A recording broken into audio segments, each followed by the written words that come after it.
Welcome to the show that tells you what's your house worth. I'm your host, Chip Polomsky, and Jim Polomsky. We're both realtors at the Polomsky team with Red Door Realty. We're not just realtors. I mean, we run the number one team at Red Door. That's true. And we did 12.7 million in volume last year. 10 million 4 years in a row. So, Yeah. okay, so first neighborhood that we are going to do is Lakewood Heights over in Huffman. I do have an address picked out, and we're going to give you some stats on that address as soon as I look them up on the tax rolls.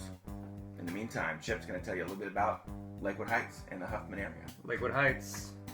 I love Lakewood Heights. Lived there for about 10 years. For those of you who love ice cream, there's a Dairy Queen, like right when you drive into that neighborhood. And a Sonic, Church's Chicken. Dairy Queen. Right, yeah. Blizzards are good. Snickers Blizzard.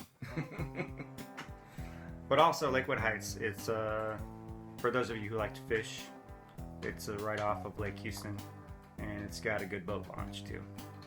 The first target property we're going to do a CMA on is 1,482 square feet. It is 3-bedroom, 2-bath, built in 1970. Okay, so I'm going to now take that information. Now I'm going to go into HAR. We're going to do a range. So we're going to do basically what an appraiser would do. An appraiser is going to look for similar properties in your neighborhood and similar number of rooms and then year built, and find other properties that have been sold in the last 6 months to a maximum of 1 year.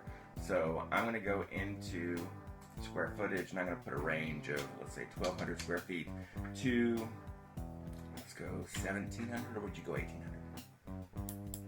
I do 17. Year built. A lot of the properties over in Lakewood Heights were built in the 70s. They have larger lots than you will typically find over in similar priced properties in Atascocita. So it's a larger yard. And I want to go from 1965 to 1975. This property is 1970, so I'm going to 5 years above, 5 years below. And then I'm going to put in the subdivision. All right, so initially what pulled up was 4 properties that have sold. There's 2 that are pending. And the first thing I noticed that's incredible is this stat. We call it days on market. And these statistics are showing that your house is going to sell basically in, 60 days or less if priced right? Even though these last 2 properties sold more quickly. Mm-hmm. So what did they sell for? Well, here's the first thing I'm going to do is I'm going to put this thing called price per square foot.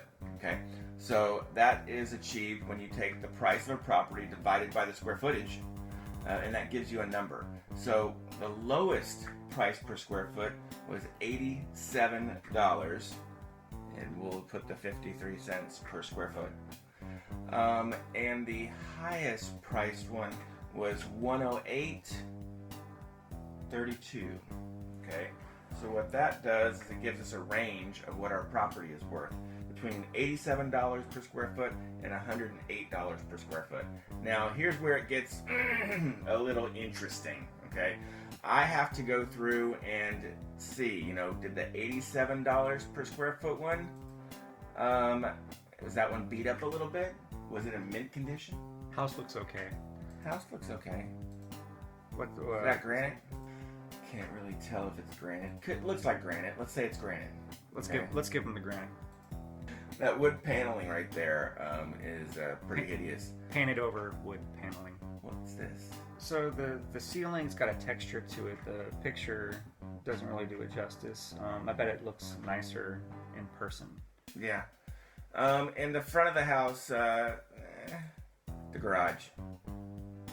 They've turned the garage into it. I've actually been in this house. Modified. An awkward floor plan. It doesn't have a garage because the garage has been turned into an extra living space. So that would explain the $87 per square foot. Let's go look at the 108. Let's see how good that one looks. Front of the house already looks better. It's in good condition. It's a nice color scheme. Yeah, so it's definitely well put together. Okay, so what would that mean? Let me take the just for information purposes, take the $87 per square foot and multiply it by the $14.82. On the low side, this property is worth $128,000. We'll call it $129,000. It's closer to that. And then on the high side, if you're in, we'll say, mint condition, according to the highest comp back here, we take the 108 per square foot and multiply it by the 1482. We get 160. So already that gives us a range of what this property is worth. That's between 129 and 160. Now we have to zone in to a closer number. Yeah, now we have to see the house. This is where we say, hey, if you're in top condition, this is what the property is worth. If you are in, on the lower side, this is what you're worth. So that's what that house is worth. Want to know what your house is worth? Give us a call. Would you like your house to be on the show? Give us a call. We'll do it. If you still want to know what your house is worth and you don't want your house on the show, give us a call. Thank you so much for your referrals. If you like what we're doing, send us your referrals. There's one now.